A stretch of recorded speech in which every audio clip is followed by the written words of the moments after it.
Hey bro, what's up? So update 1.011 dropped, and yeah, it's one of those updates that wants you to stop improvising and start designing, except it still leaves all the messy, glorious gore in your hands.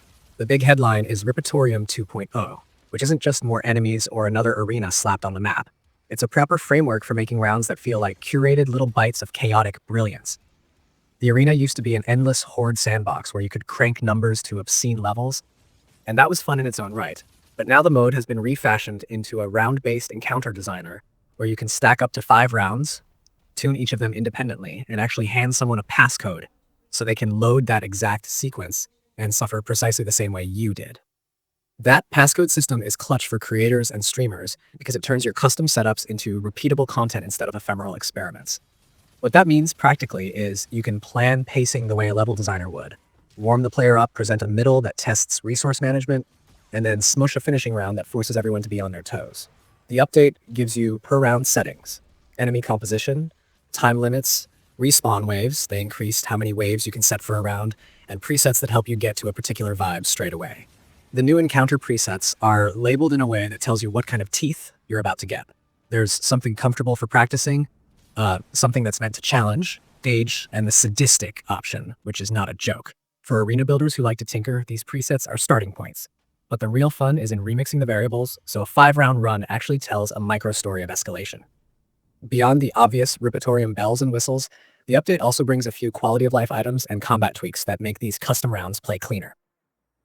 You can now choose how Brink of Death behaves in campaign by toggling it between normal and hard profiles in the difficulty menu, which subtly shifts how forgiving the game is at clutch moments.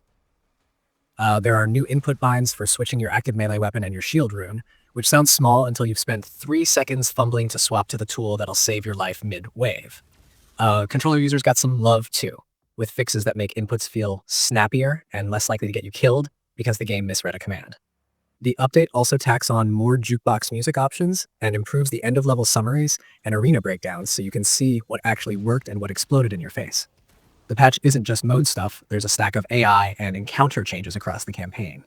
Enemies have had tuning passes, bosses got adjustments, and some encounters that felt either too thin or ridiculously bloated have been rebalanced. Some weapons got speed tweaks, weapon swap mechanics were polished so you can interrupt swaps faster in combat, and there's a new slider for slow motion effects tied to parries and melee, letting you dial in how cinematic or punishing those moments feel. You'll notice these tweaks most when you test a round that intentionally combos parry windows with heavy enemy spawns. The timing is less fuzzy now, and if you're the kind of player who likes to muscle through with perfect timing, the game will reward that a bit more cleanly. The overall aim appears to be making fights feel more intentional and less like random attrition. If you're creating a Ripatorium run and wanted to teach something, whether it's movement, a particular weapon's rhythm, or how to handle crowd control, this update hands you much better tools for that.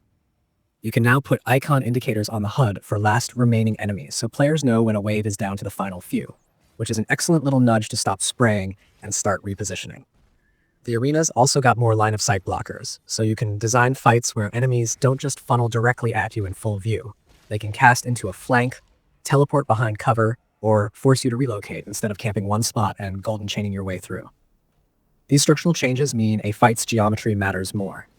Choosing where to make a stand or which choke to open on purpose becomes a meaningful decision instead of a convenience exploit. There's a meta angle to consider as well. Passcode sharing and the presence of curated presets means some designs will bubble up into community consensus as the right way to run certain challenges. That's not inherently bad. A curated pick can spotlight clever design and push people to engage, but it's worth remembering that what gets curated may favor certain playstyles over others. Creators who want their rounds to be showcased should aim for clarity. Name the round, document the intended loadout, and design encounters that reward the intended tactic, instead of allowing a trivial exploit to trivialize the whole thing. The community's adoption of a few standout presets will shape speedruns and community tournaments fast, because once a passcode goes viral, everyone's times and strategies converge around that same encounter. Let's talk practical creation, because you're probably itching to try making something mean. Start with a 3-round template. Warm the player up with limited enemy types and generous time. Follow with a mid-round that introduces a heavy enemy or two, plus more frequent respawns to force resource use. And finish with a chaos round where you either spawn a big elite with minions or set time pressure that punishes sloppy reloads. Use the presets as scaffolding. Pick medium for the warm-up, challenging for the mid-phase, and sadistic for the finale if you're really trying to break people. But don't just spam heavy types in every round. Mix in enemies that punish standing still, enemies that punish ignoring the environment, and enemies that force weapon variety. The more your rounds test different player skills, the more repeatable and satisfying they'll feel. On the subject of controllers and input, the new binds for active melee weapon and shield rune are subtle, but they change flow. Once you can reliably swap melee without breaking your rhythm, you'll use it more often, which opens up designing rounds where melee is essential. Pair that with the slow motion slider, and you can craft rounds that practically teach a parry window timing. For streamers, this makes for great content because viewers can appreciate skill development rather than just watching someone brute force their way through. And because the end of level summaries are better, you'll be able to measure whether your round is achieving the intended learning outcome or if it's merely a punching bag with aesthetics. There are some obvious watchouts too. With the ability to stack enemies and set high respawn waves, you can accidentally create fights that are sinkholes for fun. Walls of HP that just eat bullets until someone zergs it down. Balance those kinds of encounters by ensuring there are windows for meaningful action. Health pickups, positions that allow temporary respite, or enemy patterns that give you a counterplay option. The icon for last remaining enemies helps, but it's your job as a designer to create moments where skilled play is rewarded, rather than just making a math problem of damage per second. And because the update brought lots of AI and boss tuning, some old tricks may no longer work. That's a good thing most of the time, but be prepared to iterate on runs that relied on pre-patch behaviors. Content creators and streamers will want to use the passcode feature like a communal tournament, literal match sheet. Host a brief event where everyone runs the same passcode and compare times or survival rates. The fact that the encounter is repeatable and shareable means you can create a persistent community ladder rather than ephemeral "I liked it" posts. The update's improved summaries also mean you can pull post-game clips with more meaningful metrics: who ran out of ammo, who got cheesed by a flank, who nailed the parry chain for the clutch, and that sort of data-driven storytelling elevates highlights. Just remember the curation angle. If you want wide attention, clarity, polish, and a clear thesis for your round, helps get eyes on your passcode. From a developer's perspective, the update signals a shift toward community-driven content with authoring tools that aren't just hairball editors.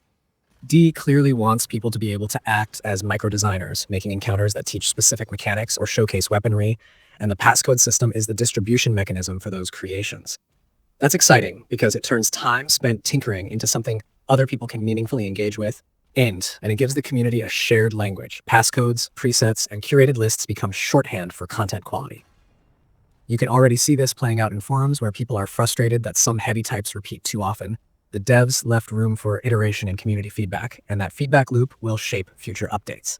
So yeah, whether you're the person who blindly throws as many demons at a player as possible, or the person designing flowcharts of how a fight should unfold, this update matters. It encourages deliberate encounter crafting, rewards tight inputs and timing, and gives creators the language and mechanisms to share their designs with precision. It also fixes a bunch of rough edges in combat responsiveness and UI, so your experiments will play closer to how you intended them to. If you want to get peak value out of this, think like a level designer for a minute. What do you want the player to learn in each round? How will you escalate tension? And where will you provide a skill window so mastery is possible rather than impossible? Those are the rounds that people come back to and actually pass codes around for. All right, that's the big sweep of what this update brings and why it actually matters for folks who make and play content. Ripatorium 2.0 makes the arena a place for repeatable design, the controls and QL tweaks make combat cleaner and more precise, and the balance passes mean you'll need to rethink some old habits. Whether you're building sadistic masterpieces or neat little teaching rounds, you now have the tools to export your vision into a shareable format and watch how the community responds. Enjoy the chaos, refine the craft, and have fun breaking and rebuilding those encounters.